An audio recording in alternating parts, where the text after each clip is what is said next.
Os espetáculos musicais estão cada vez mais em alta e vem sendo um dos responsáveis pela boa retomada do público aos teatros.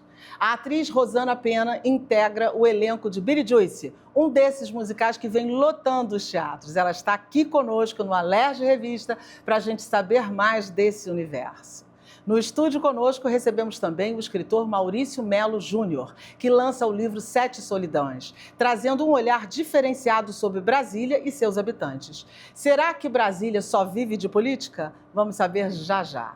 E o cenário artístico brasileiro tem um lugar estelar que abraça artistas que fazem do Brasil a potência artística que é. Jonas Bloch é um deles. Ele está aqui conosco para nos contar sobre o seu recente monólogo Delírio, em homenagem ao poeta Manoel de Barros. Uma verdadeira ode ao teatro e à poesia. Delirante, de fato. Eu te garanto que está imperdível esse programa. Fica aqui com a gente. Muito obrigado pela presença de vocês. É uma alegria enorme recebê-los aqui para a gente falar de teatro em dose dupla e de literatura. Não tem conversa mais interessante, né? Sem dúvida. Jonas, você sabe que eu adoro quando você está aqui, né? Eu já disse isso fora do ar, falo no ar, falo sempre. Sempre. Eu sou fã do seu trabalho, acho o teu trabalho incrível, estou muito feliz de você estar aqui e vai falar desse espetáculo que também é lindo, né? É uma ode à poesia, né? E o Maurício vai falar de Brasília pra gente. Gente, vocês acham que Brasília só tem político? Estão enganados. Muito enganados, né, Maurício? Sim, sim, sim. Brasília tem esquina, né? O senso comum diz que Brasília não tem esquina. Não tem esquina. Né? Mas tem esquina, as pessoas se encontram e as pessoas têm uma vida muito dinâmica, muito peculiar, até porque é uma síntese de todo o Brasil. Né? É verdade. Agora, essa esquina você vai mostrar pra gente aqui, porque quando a gente vai lá, a gente não vê essa esquina. A Rosana fazendo assim, ó. A gente não vê essa esquina. Pois é, a gente brinca, mas é mais ou menos assim, né? Mas você tá aqui pra tirar essa ideia da gente, né? Tá ótimo. Rosana, vamos falar de Beetlejuice, que é um espetáculo lindo, né? Um musical incrível, que, como eu falei, os musicais têm trazido a galera de volta para o teatro, né? Os teatros estão ficando lotados por conta disso, né? É uma leva bastante interessante de musicais aqui no Brasil. Muito. E tem uma geração vindo aí de jovens atores. Sim. Que cantam, dançam, interpretam, eles estão se especializando em musicais. Já chegam prontos, né? A galera agora já chega pronta. É impressionante. Isso é muito bom. Na verdade, é uma remontagem, porque já foi feito aqui no Rio de Janeiro. Sim. Fizemos uma temporada em São Paulo, de absoluto sucesso, aí voltamos aqui para o Rio de Janeiro.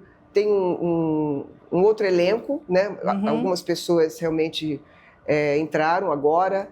É uma garotada. E é um espetáculo que pega a gente, realmente. Pega. É uma comédia, né? E comédia geralmente pega, né? Mas você, antes de ser atriz, você foi modelo, né? Nos anos 70, depois você foi caminhando, fazia comerciais, e aí você entra para a carreira artística. O que te levou para esse mundo artístico, assim, para essa definição?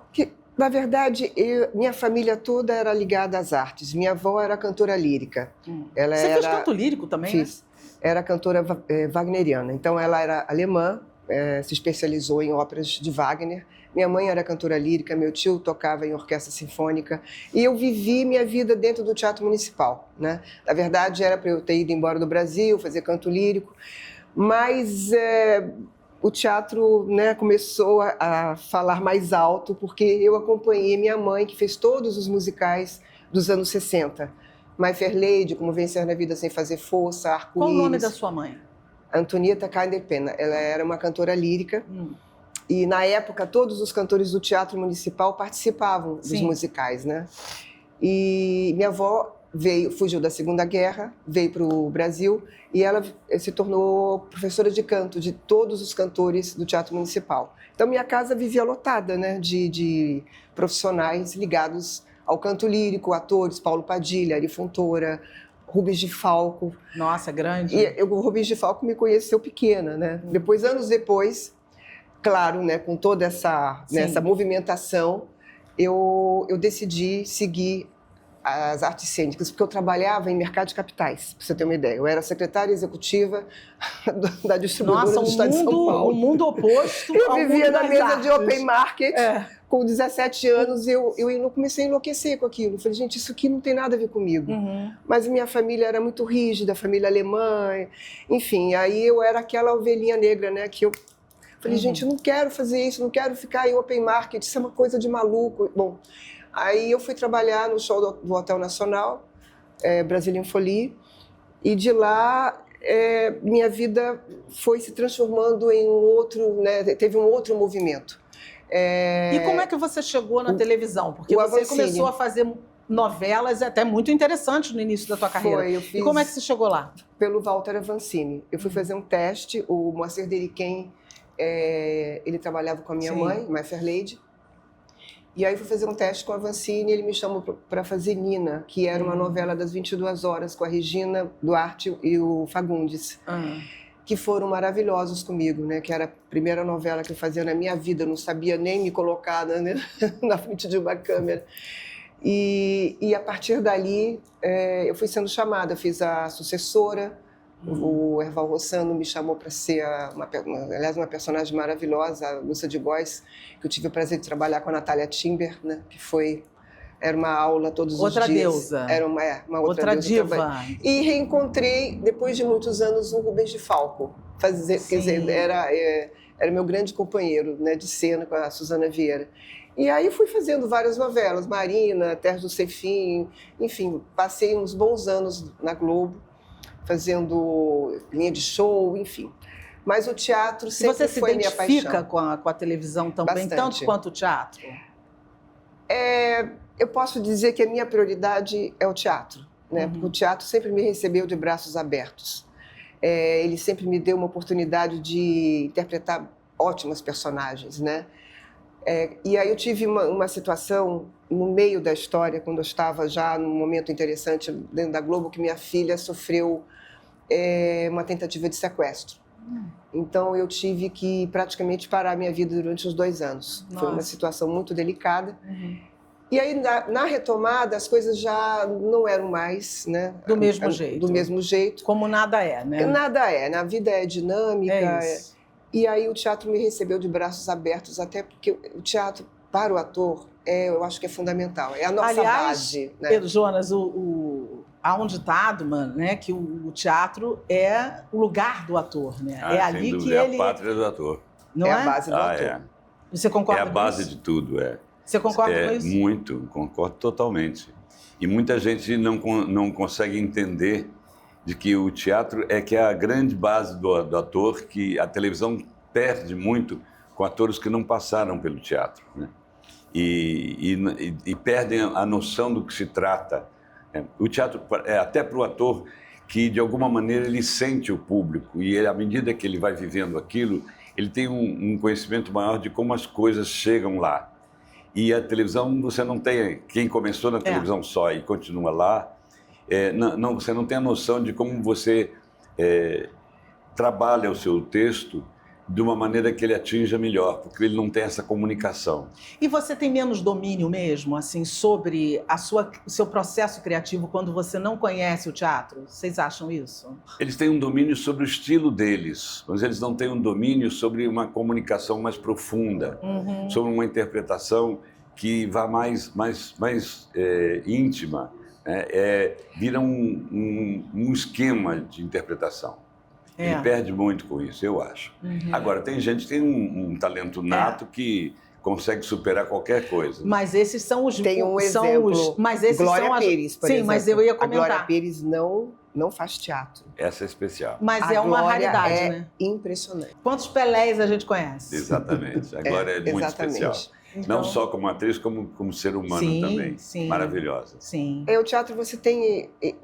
esse tempo, né, de você se aprofundar nos personagens, que a televisão não te dá esse tempo. Não permite. Eu sempre brinco que o Henrique Martins, que era um grande diretor, eu trabalhei com ele, ele dizia que televisão era em ritmo de padaria. Ritmo de padaria, vamos gravar, tinha que cumprir sinopse, né, tinha que cumprir o programa do dia e vamos lá, entendeu? E SBT eu gravava 30 cenas por dia, 35, 40, é uma coisa maluca, entendeu? É surreal, né? É surreal. Né? O teatro é artesanal, né? É. Você pensa todo dia, É outra você história. muda todo dia, todo dia, você pensa É todo dia, outra você história. muda todo dia, né? É sempre uma novidade, né? É. Tem um frescor que a televisão não permite ter, né? Mas cada um cumpre o seu papel e é Ana isso, Glória né? Pires teve uma escola do pai dela, né? Exatamente. Que era muito especial. E que tinha uma maneira de encarar as coisas que era mais sofisticada, que com a maior sutileza ele conseguia tirar um humor especial. Sim, ele era fantástico. É verdade. Você agora está fazendo Billie Joe, e se não é o seu primeiro musical, você já fez outros musicais, né? Sim. E como é que funciona essa questão do teu processo criativo para os musicais? Aonde é a tua maior dificuldade e a tua maior facilidade? Olha, na verdade, eu estou emprestada. Eu digo que eu estou emprestada para os musicais. Eu não sou uma atriz de musicais. Uhum. Aconteceu isso na minha vida por causa do Jorge Tacla. Ele me chamou para fazer My Fair Lady, porque minha mãe tinha feito, né, nos anos 60. E eu passei, eu já cantava, enfim. Mas eu não sou uma cantora, eu sou uma atriz que canta. Né? Existe uma diferença. Total. Total. Então eu brinco dizendo que eu sou uma atriz de teatro, mas eu não sou uma atriz de musicais. Existe uma diferença. Eu acho que o trabalho de um ator em musical, eu até posso ser chicoteada por causa disso. Eu acho que não existe uma profundidade nos personagens, entendeu? Eu acho que o trabalho fica mais superficial, porque você tem que cantar, você tem que dançar, você tem que... Mas você não acha que isso pode estar ligado ao texto? A dramaturgia que se propõe? Porque dependendo da dramaturgia, ele pode ter né? Porque pode. Existem dramaturgias, por exemplo, mas no caso do Billie Joe, eu sempre sinto um pouco isso quando eu assisto aos musicais. Quer ver uma exceção? Amanda Costa. Amanda Costa. Fazendo Bibi Ferreira. Maravilhoso. Eu fiz Bibi, uma vida em musical. Maravilhoso. Ficamos de 2018 até ano passado. Maravilhoso. Amanda Costa era algo impressionante. Sim. Ela começava a interpretar Bibi aos 15 e até aos 90 anos. Maravilhoso. Você olhava e sem caracterização, era apenas o vestido, uma peruca. Você conheceu Bibi? Eu conheci Bibi. Porque Jonas, com toda certeza absoluta. Eu ficava nos bastidores. Então, ela me dirigiu. Pois é, então quem conhecia a Bibi sabia o jeito dela. Quando a gente via o espetáculo, a Nanda, ela envelhecia a Bibi aqui, ó, nos ombros. Era uma coisa impressionante. Ela ia envelhecendo no ombro, no jeito de caminhar. Ficava uma coisa impressionante. Aquela última cena que ela fica na escada, Sim. Onde ela canta New York, New York. Sim. Ela não começou assim, na verdade. Nos ensaios, a Bibi foi se incorporando. Foi chegando. Foi chegando. Um dia, na Coxia, ela começa a cantar e se foi uma unanimidade. Eu olhei para ela. Ficou emocionada de ver. Até eu lembro, começo a chorar. Eu falei, gente, a Bibi está no palco. É incrível, foi incrível mesmo. E o elenco começou a chorar. Nós estávamos na Coxia, íamos entrar para cantar New York, New York. E ela foi ficando encurvada e trêmula, porque eu acompanhei, eu fiz produção para Bibi. Sim. Ela me colocava no colo, em My Fair Lady, minha mãe entrava, eu não sei como me deixavam ficar na coxia, porque eu ficava quietinha. Ela saía de cena, ela me colocava no colo. E, na verdade, eu fui fazer teatro por causa dela, né? Porque eu olhava para a Bibi e eu dizia assim, eu quero fazer isso que essa senhora faz. Inspirou muita gente. Então, assim, nesse trabalho especificamente, que tinha texto, que tinha um texto muito bem escrito. Sim. Existia realmente um trabalho... eu acho que a dramaturgia às vezes faz uma diferença. Mas vamos falar de Billie Joe, que você está, inclusive, fazendo a mãe do Billie Joe, que foi um personagem totalmente cômica, ácida, engraçada, né? Que o papel inicialmente foi da Silvia Massari. Um beijo, Silvinha, querida, ela amiga foi maravilhosa. Foi maravilhosa também. E como está sendo essa engrenagem? Porque você chegou com o barco andando. Como é que funcionou isso? O Tadeu me ligou, a Silvia não podia fazer São Paulo, mandou... Eu tive acho que 2 ensaios. Então eu decorei pelo vídeo, cheguei pronta, o elenco já estava muito entrosado, né? Mas foi muito fácil, porque o elenco me acarinhou, sabe? Me recebeu de braços abertos. E trabalhar com o Eduardo Sterblit é muito tranquilo. A sensação que a gente tem é que um corta, outro levanta, um corta, outro levanta. Exatamente. Que ele entra, e ele é um improvisador. Nossa! Isso é um desafio, né, pra gente, porque você nunca sabe exatamente o que vai acontecer. A gente tem o texto, Sim. mas sempre, todo dia, sempre é uma surpresa. É uma surpresa. Você não sabe o que vem dele, entendeu? Você tem que estar pronta para... Facilita ou dificulta? Não, eu gosto, porque isso é um desafio. Uhum. E nós não temos essa quarta parede Sim. com o público. Sim. A gente pode brincar, a gente tem essa liberdade, principalmente o Edu, né? Sim. Claro, porque o personagem permite isso. E o público vai ao delírio, né? Porque o público, ele é cúmplice do que está acontecendo em cena. Uhum. Então, tem muitas crianças... Ah, está aparecendo ali, que gostoso. Isso, olha lá. Imagens do espetáculo. Esse trabalho foi Dogville. Foi um trabalho impressionante. Eu entrei no lugar da Selma Grey. Que é maravilhosa também. Foi um Carnaval de Paixões, My Fair Lady. Agora que eu vi. Mas assim, eu acho que é um musical que agrega família, né? E é um musical que criança ri, adulto ri, todo mundo se diverte, todo mundo participa, né? É um entretenimento, E né? tem um elenco incrível também, né? Vocês têm um elenco maravilhoso também, além do protagonista, óbvio, do Eduardo, todo o elenco é maravilhoso também, Ivan né? Parente, Clara Quantos em Verdier. cena? São umas 24 pessoas. É gente aberta, olha só, 24 pessoas em cena, o que é muito legal para o teatro em termos de tudo, né? Porque a gente tem qualidade, a gente tem entretenimento, isso é muito bacana, a gente movimenta a indústria criativa, emprega pessoas, né? Porque 24 estão em cena, tem quase 100 por trás, não é? E o elenco, dessa vez, é um pouquinho menor do que o anterior. Uhum. Mas tem um backstage, né? Maravilhoso. Com técnicos maravilhosos. Isso. Nós temos uma estrutura maravilhosa. O teatro também é ótimo, A Renata né? Borges, ela realmente sabe produzir. Sim. Ela produz grandes espetáculos. O Tadeu Aguiar é um ótimo diretor. Né? Ele se especializou em musicais. Maravilhoso, né? Meu querido também. Eu gosto muito de trabalhar com ele. Ele dirigiu o Bibi também. Também, Nós fizemos My Fair Lady juntos, né? É verdade. Então, eu acho que é um espetáculo que agrada a família. Tem uns palavrões ali, né? Coisa boba. Mas é coisa boba. Dá pra, né? A gente, né? Eles avisam, né? Aos pais. Sim. Mas são palavrões. Mas é uma assim, junção de fatores positivos no mesmo espetáculo, né? Que é muito gostoso. É divertido. É a história que veio do filme, Sim, muita uma gente, adaptação por do acaso filme. alguém não sabe, mas é a história dos fantasmas, 1980, os anos de 88, 80. do filme, adaptado para o teatro, mas vale muito a pena, a gente se diverte, e rir continua sendo um bom negócio.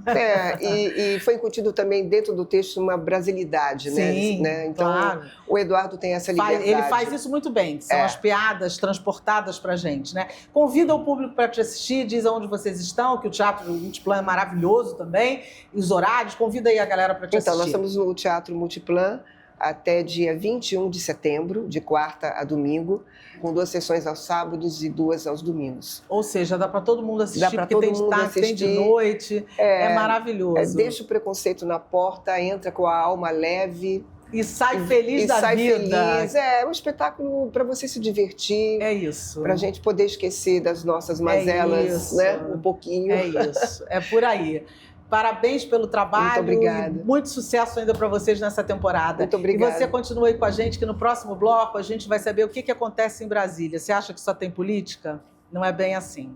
A gente vai falar sobre isso no próximo bloco, já já.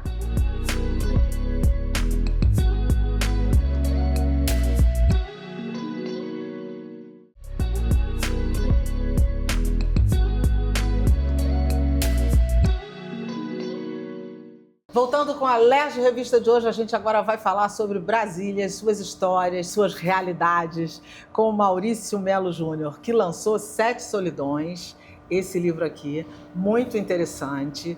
Eu não consegui ler todo porque não recebia tempo, mas li parte dele. Mas pelo que eu li e que eu entendi, eu fiquei curiosíssima e te convidei para vir aqui contar para gente que história é essa. Mas você já tem uma vivência grande em Brasília, já há bastante tempo. Você é jornalista também, colega. Mas você veio de Pernambuco, não é isso? E foi para Brasília. Como é que é essa Brasília para você? Pois é, eu cheguei em Brasília muito novo, né? Eu cheguei aos 18 anos.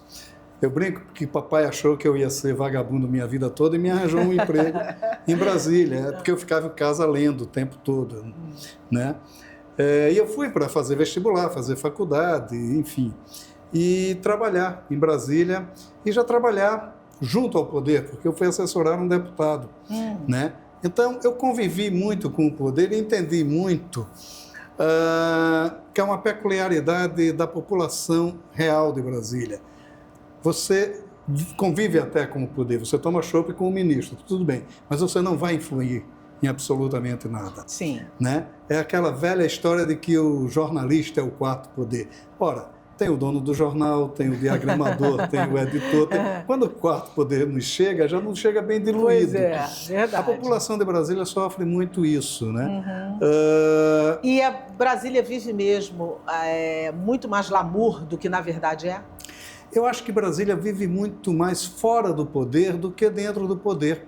Quando você vai conviver com os sentimentos mesmo de quem faz Brasília, aí você vê o que é essa cidade. Essa cidade deu cineastas fantásticos como Vladimir Carvalho, por exemplo, diretores de teatro fantásticos como Hugo Rodas, Sim. compositores como os irmãos Ferreiras, Clodo Clésio e Climério, que chegaram a ter uma homenagem belíssima. Nara Leão compôs, a única música que Nara Leão compôs foi em homenagem a eles. Então, é uma cidade que tem um outro elan. E como ela foi uma cidade construída, ela é uma cidade plural, né? Sim. Você tem gente de tudo quanto é lugar, né? Brasília, eu acho que é a cidade que mais tem gente de tudo quanto é lugar, né? Porque foi uma cidade idealizada, digamos assim, né? É uma Babel do Brasil. Sim. É uma Babel do Brasil, ela sintetiza tudo. E você ter todos esses sotaques, todos esses sons, todos esses sentimentos, é uma coisa muito bonita, né? E é preciso ser refletido. E essa reflexão, óbvio, que eu faço no meu livro, ela também não é tão, digamos assim, inaugural, tão nova. Desde os anos 60 que se pensa essa cidade de maneira fictícia, né? Tem, inclusive, uma ficção fantástica, onde é feito um transplante de cabeça no hospital de base de Brasília, né? E o que é que essa pessoa volta a pensar a partir desse novo cérebro? É uma coisa fantástica, feita pelo Almeida Fischer, né? Então, quer dizer, essa cidade sempre legou muita arte, muita cultura e também muitos sentimentos, né?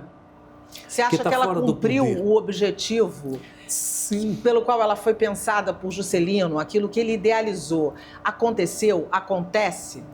Eu acho que foi além do que pensou o Juscelino, né? Porque o Juscelino ele pensava numa capital onde, construída a cidade, as pessoas voltariam. A ideia era essa: um terço ficaria na cidade, outro terço, 2/3 voltaria para as suas cidades e viriam os servidores públicos, né? Não aconteceu isso. As pessoas foram ficando e criando uma certa identidade com a cidade. E gostando daquilo, Sim. né? Quem mora lá gosta, né? E eu ouço de todo mundo que mora em Brasília que adora a cidade. É verdade. E é estranho para nós, né? Porque Muito. a gente acha que tem que ter praia, tem que ter algumas outras atrações, né? É verdade. E não se entende muito porquê, mas é preciso ir lá para ver. Eu tenho família que mora lá, meu tio foi um fotógrafo, acho que você conheceu, Gervásio Batista. Sim, sim.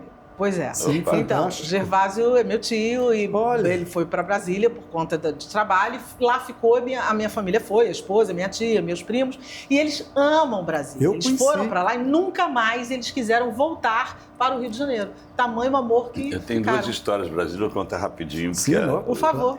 A primeira é que eu fiz recentemente, e eu acho que a gente talvez vá fazer, a Sinfonia da Alvorada. Eu fazia parte do Vinícius, que o Juscelino pediu ao Tom Jobim e ao Vinícius Sim. para fazerem algum evento lá. o Vinícius escreveu a música e o Vinícius escreveu um texto e o Tom escreveu a música. E esse espetáculo foi reproduzido agora e nós fizemos em 2 cidades, em Ouro Preto e Belo Horizonte. Belíssimo. Sinfonia da Alvorada. Eu fazia belíssimo. o texto do Vinícius. E a segunda história, que é uma das mais emocionantes da minha vida, é que eu escrevi um espetáculo junto com um amigo meu, o J. D'Angelo, que nós escrevemos, quando eu morava em Minas, um espetáculo que fazia um paralelo entre a história do passado e do presente. E brincando com a música Ó Minas Gerais, nós pusemos o título de Ó Minas Gerais. Está publicado em 2 edições esse espetáculo. E sempre era censurado uma parte do espetáculo durante a ditadura, porque o texto era do movimento todo anti-ditadura. E quando chegamos a Brasília, antes de ser censurado total, nós tínhamos uma cena em que eu fazia um texto do Juscelino no exílio, ele em Nova York, falando da tristeza dele de estar fora do país. E para que o público entendesse que era Juscelino, nós tínhamos um coro atrás em Boca que usa, cantando o Peixe Vivo, que o Brasil todo sabia que aquilo era a identidade de Juscelino. A censura foi e cortou o Peixe Vivo. E nós tínhamos a chance de ir para a imprensa e denunciar. Chegou um grupo de estudantes e me perguntou como é que era a cena. E eu expliquei. Durante toda a temporada de Brasília, nós não cantávamos no palco, mas sempre tinha um grupo de estudantes cantando na plateia. Isso é fantástico, não é? Isso é Eu o contei essa sentimento. história, Que numa palestra que eu fiz recentemente, porque eu acho isso extraordinário. Esse é o sentimento Extraordinário. da cidade. Que E maravilha. quando isso em 57, Tom Jobim e Vinícius de Moraes foram para Brasília para fazer a Sinfonia da Alvorada, eles ficaram no Catetinho, que foi o primeiro palácio feito para abrigar o Juscelino, e ele é todo de madeira, está lá até hoje. Bem próximo tinha uma fonte de água. E o Tom Jobim andando ali, perguntou ao seu Geraldo, que eu cheguei a conhecer o seu Geraldo, que era o administrador do lugar, disse: que água é essa? Ele disse: água de bebê, camarada. E surgiu água de bebê e eles compuseram ali. Lindo. Quer dizer, o Brasília Olha. tem esse encanto, porque é uma cidade que leva muito à reflexão. Né? Essas solidões que eu falo, na verdade, ela nos leva à reflexão. E refletir sobre a vida acaba gerando arte. Acaba gerando arte. E é isso que é encantador em Brasília, porque como você tem todos os sotaques e todos os sons de todo o Brasil, você acaba pensando o Brasil na sua profundidade. Isso é muito bonito. E com outro olhar, né? Sim. Com um olhar que não é um olhar plural, como a gente está falando, né? Como é que você fez o recorte para os seus personagens aqui, que você traz uma ex-miss, você traz um homem, você vai trazendo pessoas comuns. Como é que você, que recorte você quis fazer? Eu tentei, eu busquei nesse livro, a minha intenção, eu moro em Brasília há 40 anos, então a minha intenção era escrever sobre cada uma das décadas de Brasília, que seriam 6, a cidade tem 60 anos. E eu fiz isso, a Miss ali dos anos 50, 60, a servidora pública que faz uma reflexão aos 40 anos de idade, né, ali nos anos 70, o jornalista que convive com aquela redemocratização, e por aí vai, né? E eram 6 histórias, mas aí uma revista, uma editora, na verdade uma editora espanhola, me pediu um texto sobre a pandemia, eu comecei a escrever, perdi o espaço, escrevi bem mais do que eu deveria, perdi o tempo também, o prazo, porque comecei a reescrever obsessivamente. E quando eu vi, tinha passado tudo, eu tinha perdido o bonde e a esperança da Espanha, né? Mas era um texto que dizia sobre a cidade, né? Era um texto que se passa durante a pandemia, e ao contrário do comum da pandemia, onde houve digamos assim, uma certa sinfonia de separações. Sim. Todo mundo se preparou, todo mundo brigou, todo mundo... Há uma congregação entre 2 irmãos que não se encontravam há mais de 30 anos, estavam afastados, e acaba havendo uma congregação entre esses irmãos, uma certa comunhão entre eles, partindo exatamente desse sentimento de isolamento que a pandemia estava dando a cada um deles, né? Esses personagens, você buscou na realidade ou você ficcionou tudo? Não, é tudo ficcionado, né? É tudo ficcionado. Agora, eu procurei muito o espírito da época, né? Você tem... A Missy sofre um casamento abusivo porque os casamentos eram abusivos desde aquela época, né? Quer dizer, a servidora pública que busca a sua própria independência e tenta domar o próprio destino, ela ainda é marcada pelos certos preconceitos que tinha de sua época, tanto que ela esconde, né? Ela esconde o retrato em que ela é retratada nua, né? Por um pintor que era apaixonado por ela. Então, porque ela ainda resguarda esses medos, né? E nessa reflexão dos 40 anos ela começa a quebrar esse não é nem um preconceito, esse sentimento mesmo, né? Esse certo medo, né? Você quis escolher um personagem cada um com uma característica específica para que a gente pudesse pensar sobre as diferentes mazelas dos seres humanos? Sim, e é a característica da sua época.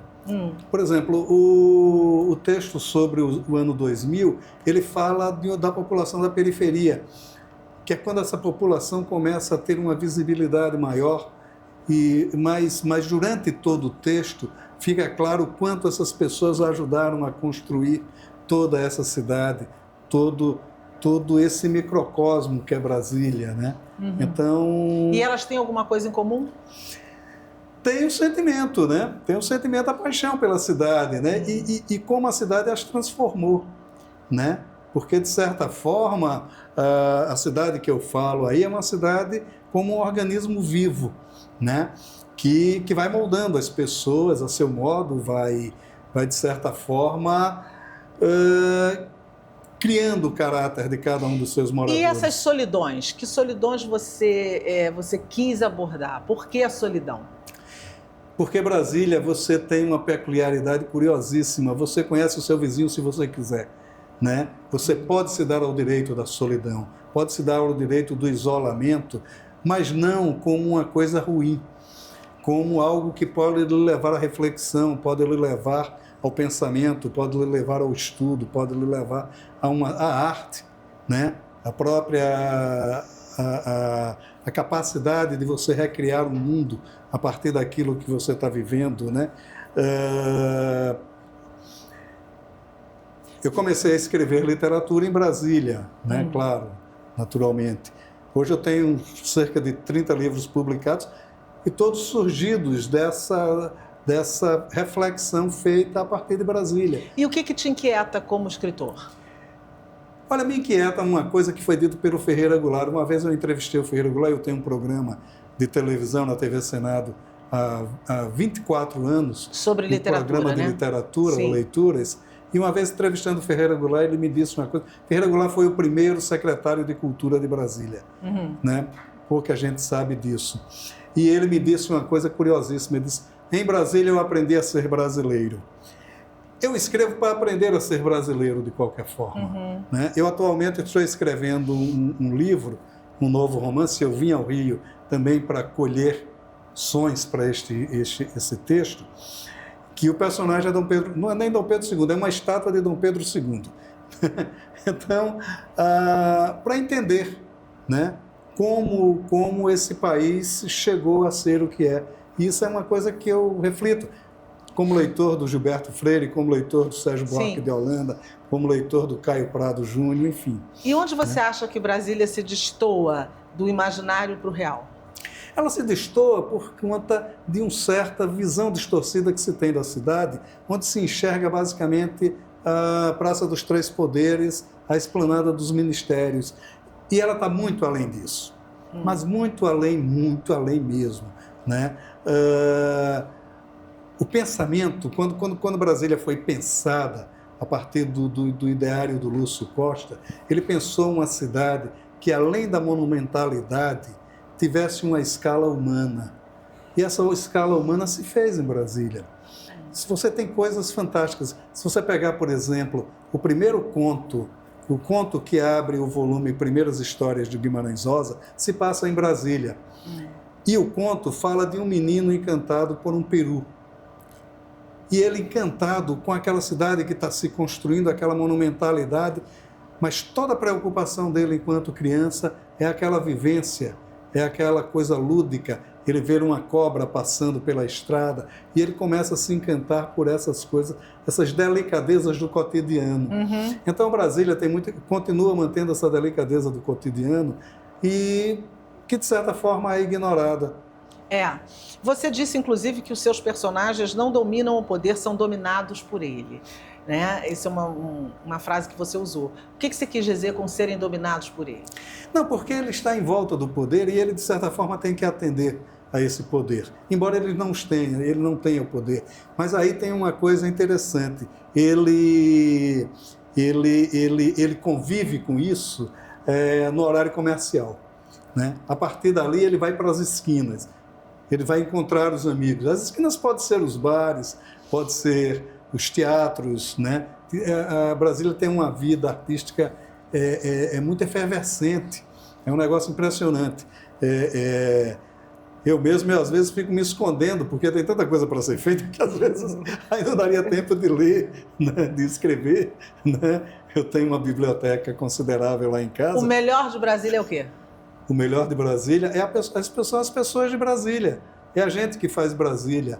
São essa gente que vieram de outros cantos, que já estão com seus netos, né, que são brasilienses e que têm uma formação muito, muito peculiar, porque foram criados por um espírito de independência. Brasília foi feita sobre esse espírito de independência. Essas pessoas se moldaram com uma certa independência. E aí vale o pensamento livre, né? A história do nosso velho e bom Milor Fernandes. Livre pensar é só pensar. É isso. E o que o público pode esperar aqui em Sete Solidões? Dá um spoiler rapidinho aí para a galera poder ficar curiosa para ler o livro. Boas histórias de Brasília, mas que o seguinte, que reflete o humano do Brasil.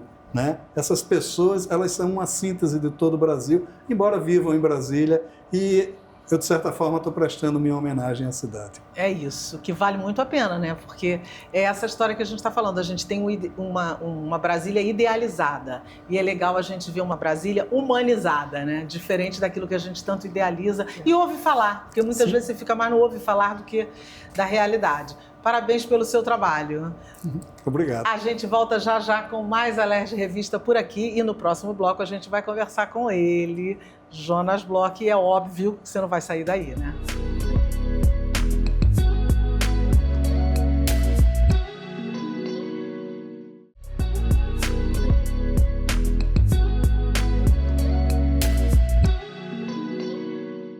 Alerj Revista de volta e agora eu converso com ele, o queridíssimo, maravilhoso, talentoso, tudo de bom, Jonas Bloch.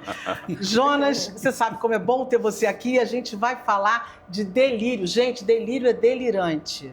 É uma poesia que te leva para um outro lugar, porque a poesia do Manuel de Barros é incrível mesmo, né? E com você foi a junção, eu diria que é a junção perfeita do negócio. Obrigado, né? Isso é uma honra. Como é que você... Por que, na verdade? Nem é como é. Por que você quis homenagear o Manuel de Barros? Eu comecei a ler os livros dele. Inicialmente, eu comecei a ter muita dúvida sobre continuar lendo. Achava aquela linguagem muito estranha para mim. Só que ele é fascinante. Você quer ler mais uma, e aos poucos eu fui me envolvendo e fui descobrindo, por trás daquelas palavras, um mundo deslumbrante, uma pessoa que consegue te levar para pensamentos infinitos, né? Que te revela um novo olhar pela vida, pelas coisas em geral, de uma maneira sutil, porque ele às vezes está falando de alguma coisa que parece para você superficial, mas quando você vai ver, você está entrando no universo dele. É verdade. E aí eu resolvi fazer um painel as várias facetas. Então, o meu espetáculo tem cenas de humor, tem cenas poéticas, tem cenas surrealistas, tem contos, tem pensamentos dele e faz um panorama de abordagens dele sobre a vida. E é engraçado você citar o Guimarães com essa simplicidade. Eles eram amigos e têm uma linguagem que se parece. Se parece, e trocaram muitas figurinhas os dois, né? Sim, sim. Foram muito amigos. E é uma linguagem que eu tinha um certo receio de levar, porque não é a que a gente está acostumado na televisão e no cinema. É verdade. Ele fala por imagens. É. E também como é que interpreta esse trabalho. Mas aí ele me pegou de tal ordem que eu sentia muito claramente a obra dele, e lendo, eu fui me familiarizando. E teve uma história engraçada que uma das apresentações que eu fiz tinha a linguagem de Lira, né? A moça que faz para surdos. E ela leu o texto para poder interpretar. Sim. E quando terminou o espetáculo, ela disse para mim assim: você sabe que quando eu li não entendi quase nada, mas com você fazendo eu entendi tudo. Porque você pega o sentimento do autor e vai se aproximando. Uma coisa é a letra, outra coisa e essa estreia minha agora, tive a honra de ter a filha dele, que na outra versão que eu fiz, eu com muito medo, ela estava na plateia, era arena naquela outra versão, e eu digo, como é que eles vão aceitar ou não isso? Quando veio a hora dos aplausos, ela invadiu o palco e me abraçou. Pronto. Aí eu Essa foi a melhor resposta. Não tinha a menor dúvida. E ela agora repetiu. Eu assisti as duas versões e fiquei fascinada por ambas, embora você tenha feito algumas modificações agora. Muitas. Mas o mosaico que você escolhe colocar ali é muito interessante. A costura que você dá para o texto, para as entonações, agora você modificou, tem mais músicas, né? Tem mais algumas intervenções diferentes. E o cenário que é lindo, o cenário é dele. Ele é uma coisa, ele além disso, desse ator todo que ele ainda é artista plástico. O cenário é dele, figurino também, Jonas? Como? Figurino também? Não, figurino é do Cássio Brasil. Se bem que ele me permitiu fazer uma nova calça que eu quis fazer ligada ao cenário. Ele disse, é uma ótima ideia, porque ele é todo artesanado. Ele é com objetos colados que remetem ao universo do Manuel de Barros. Então tem lá o berrante, a sandália, a tiradeira, o estilingue, né? Tem todos os elementos que remetem a esse universo do lado religioso. São pequenos flashes do universo dele todo em cor de terra, que é o que... Estamos vendo ali, olha que lindo o figurino, é muito lindo. Esse paletó é de papel. Muito, olha que cenário lindo. Ele que fez esse cenário, é bárbaro, muito lindo. Muito lindo. E esse cenário, você traz isso muito da inspiração em cima da obra sem dúvida, do Manuel de Barros, Foi todo ele inspirado nisso. E também, é claro, um dos meus ídolos, que é o Arthur Bispo do Rosário, né? Que é parecidinho, não é? Sem querer chegar aos dedinhos dos pés dele. Sim, mas tem com toda algumas possível, semelhanças, só né? rendendo homenagens, porque ele era espetacular, maravilhoso. Qual você acha que é o grande diferencial do Manuel de Barros para tocar tanto a gente, assim, como é o seu espetáculo tão tocante? Eu acho que ele começa por um estranhamento. E as pessoas começam a perceber a linguagem. E por trás de tudo tem um humor. Ele vai narrando, mas você sente por trás disso que tem um olhar, um olhar crítico sobre as coisas e com um grande humor, né? E eu acho que isso pega muito o público. E também a novidade da linguagem fascina também. Agora, com o tempo, como são várias linguagens, vários climas diferentes no espetáculo, eu acho que isso também torna a coisa mais interessante, porque as pessoas vão lá esperando um monólogo sempre com um pé atrás, né? Monólogo, ai meu Deus. E é uma bobagem, porque às vezes o monólogo diz mais do que... À medida que o monólogo é bem colocado, ele aprofunda mais do que, às vezes, umas pecinhas que não vão a lugar nenhum. E para o ator é mais difícil fazer monólogo mesmo? Isso é uma realidade? Claro, você tem que sozinho dominar tudo. Não tem recurso, é você e... A Sueli Franco comemorou os 65 anos de carreira dela fazendo um monólogo que eu adaptei e dirigi. E foi incrível, mas ela disse para mim, Rogéria, foi só para comemorar, nunca mais, acabou, chegou até aqui sem ele, não quero mais. Porque ela fala que é um sofrimento para o ator. Não, e depois você sempre tem medo, porque não é uma palavra que vem uma lógica, que vem um texto logo em seguida. É Manuel de Barros, né? Então você tem que estar dominando muito bem aquilo. É verdade. Tudo. E com conteúdos, porque a tendência é que você fazendo todo dia, você acaba... A grande dificuldade é você não entrar como a gente às vezes canta uma música sem pensar no conteúdo dela, vem as palavras juntos. Você repetindo muito, você fala as palavras sem muito pensar nos conteúdos. Mas o teatro vive de conteúdos. Quer dizer, uma boa interpretação Claro. vive dos conteúdos, Claro. não da palavra Sim. solta no ar. Claro. E no caso do Manuel de Barros é muito perigoso isso. Então você tem que estar sempre muito atento ao sentimento que gera aquela frase, né? E o teatro ajuda a chegar a literatura dele muito mais perto das pessoas, né? Quando a gente chega lá e vê aquela coisa encantadora. Agora eu levantei do teatro e falei assim, gente, que hora de vida que a gente passou aqui. Assim, é uma coisa não só que flui, porque até não é um longo espetáculo, mas ele te pega do começo ao final, né?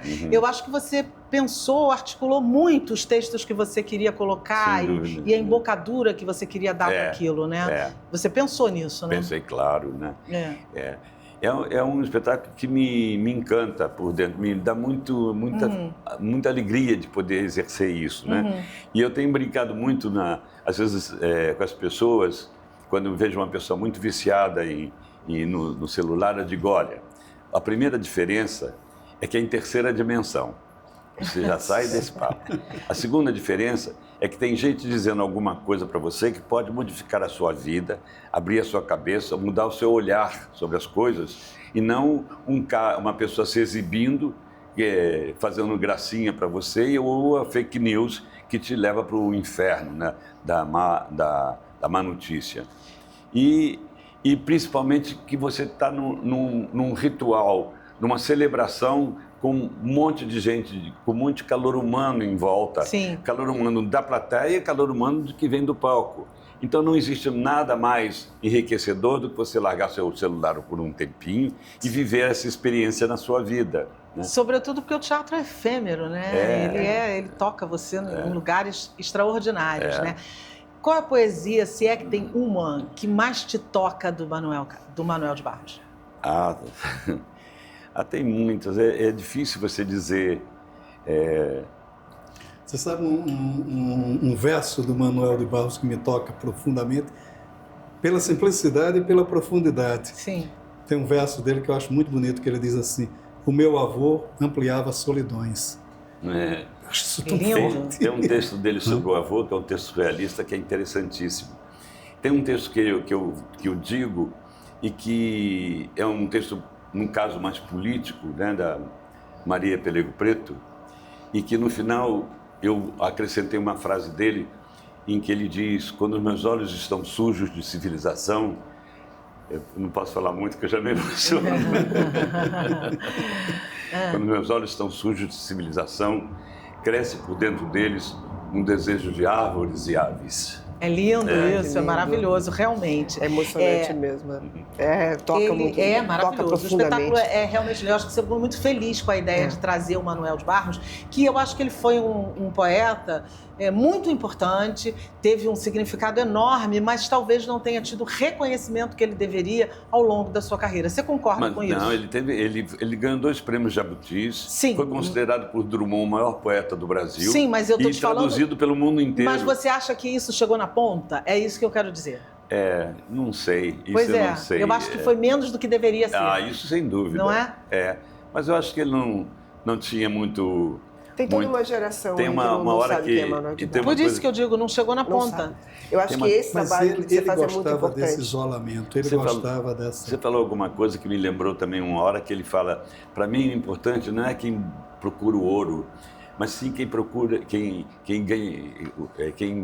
as insignificâncias da vida e as nossas, do mundo e as nossas. E por essa pequena sentença me elogiaram de imbecil. Fiquei emocionado, eu chorei. Eu sou fraco para elogios. Ele tem essa coisa de ironizar todas as contradições, as rejeições que faziam do texto dele.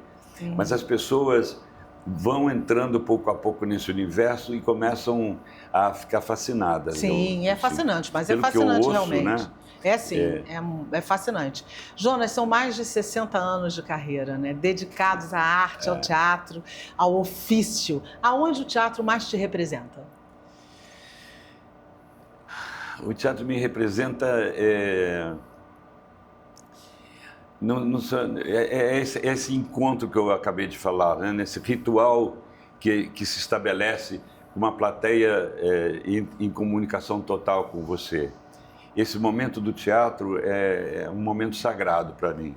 É um momento de completa realização, eu e o mundo em conexão. É um momento em que você se sente doando para as pessoas um pensamento que pode alterar a vida delas, seja pelo lado político, seja pelo lado Sim. existencial, em que mexe com as pessoas naquilo que elas têm de mais essencial, o pensar sobre a vida, né? E eu acho que o teatro traz isso. Mesmo às vezes em alguns textos de humor, Sim. você de alguma maneira está criticando o ser humano por um outro canal. O humor é uma ótima forma de se falar, né? De se trazer reflexões para as pessoas, né? Falando da tua carreira um pouquinho, você fez ótimos vilões, se é que a gente pode chamar vilão de ótimo, né? Mas eu sou sempre Não ótimo. é, mas os atores adoram os vilões, né? Dá para defender vilão? Não. Nem no palco. Mas De o alguma- ator tem que definir o seu personagem de alguma maneira, né? Você não Mas pode é isso que eu criticar o ia dizer. personagem, De alguma né? maneira, você tem que sair dos seus valores e absorver os valores dele, né? Esquecer o seu lado crítico sobre o que ele faz e entrar no universo do pensamento dele, de como ele vê o mundo. E eu estou no ar agora às 6 horas com uma reprise, quarta reprise da Viagem, Sim.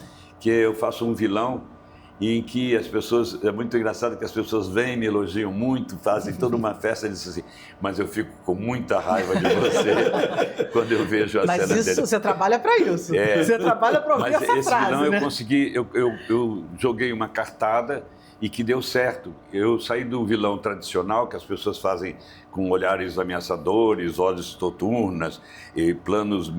E eu fui fazer o vilão orgulhoso de si mesmo, de alto astral. E que ele se acha, ele é muito alegre porque ele se acha. Como muita gente que acha que pelo fato de ter dinheiro, né, ele é especial e cometendo as maiores barbaridades É do isso mundo, aí. né?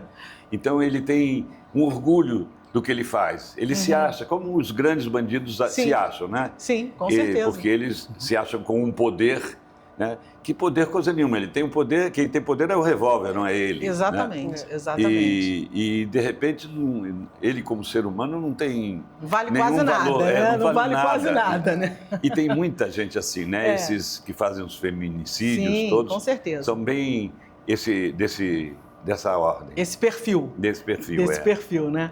Jonas, o que é imprescindível para você como ator? É um bom texto na hora do trabalho, é imprescindível o respeito pelo trabalho, né? De gente que goste daquilo, que não olhe só como caixa registradora. E é imprescindível estar em cena, né? Porque uma das coisas mais tristes para o ator é quando ele não está em cena. Não é que é triste, a vida é boa, Sim. mas é essencial você estar exercendo. É verdade. Você nasce para aquilo e é ali que você põe todas as suas energias e tem a conexão com o mundo e exerce a sua vocação e a sua função no mundo. Ao longo do caminho você foi olhando e falando, por aí, essa pessoa me diz alguma coisa. Tem muitos atores, né? Muitos atores que me tocavam muito. Dona Fernanda, sem dúvida, é uma delas, né? Que você trabalhou com ela, inclusive, fez um Trabalhei com belíssimo ela. espetáculo.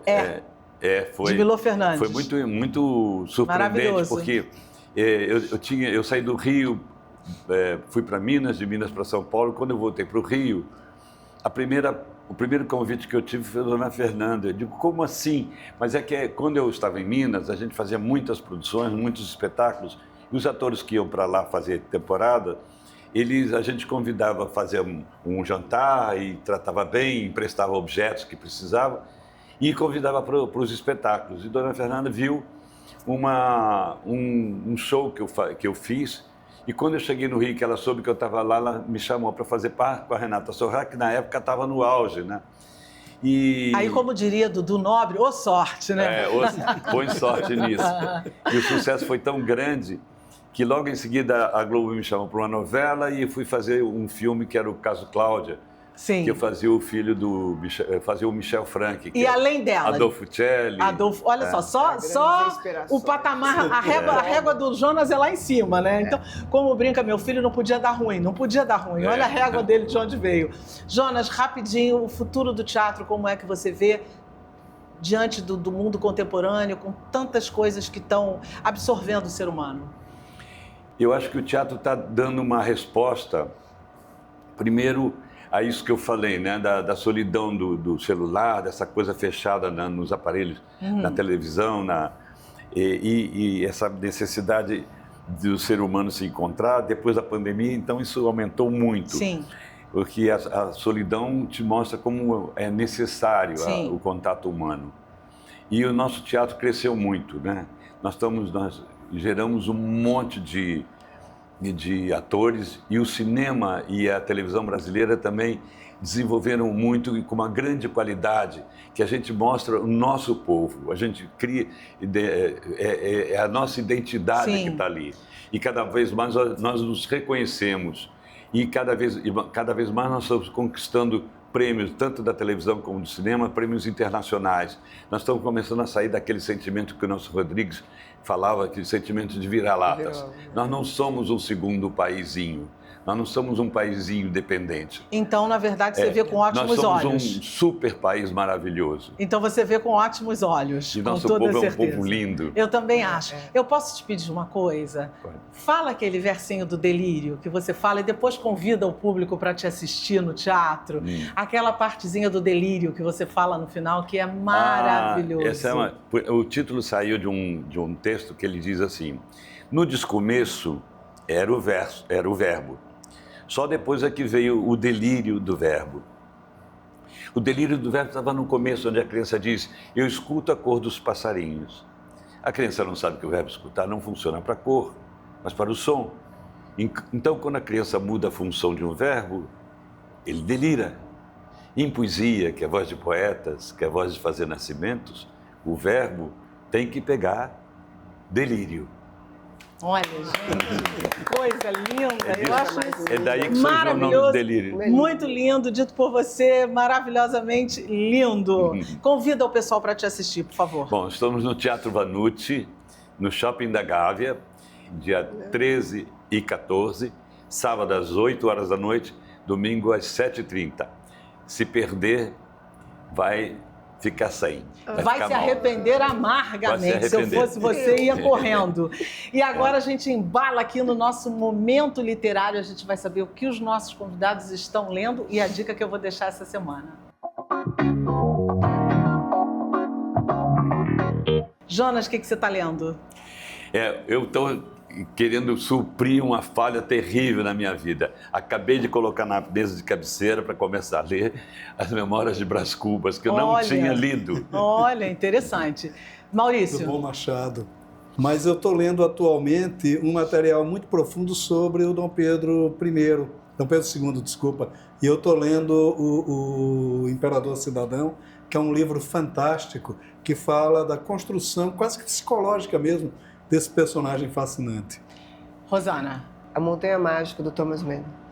Bacana, ótima dica. E como a gente falou muito de teatro aqui no programa de hoje, a minha dica vai para o livro de um querido amigo, Sérgio Fonta, que também é ator, dramaturgo, chama Ribalta Carioca, Clássicos do Teatro. E ele traz aqui os grandes clássicos do início do século, Noviço, Martins Pena, José de Alencar, Francis Júnior, João do Rio, esse livro aqui. Eu super indico, do querido Sérgio Fonta.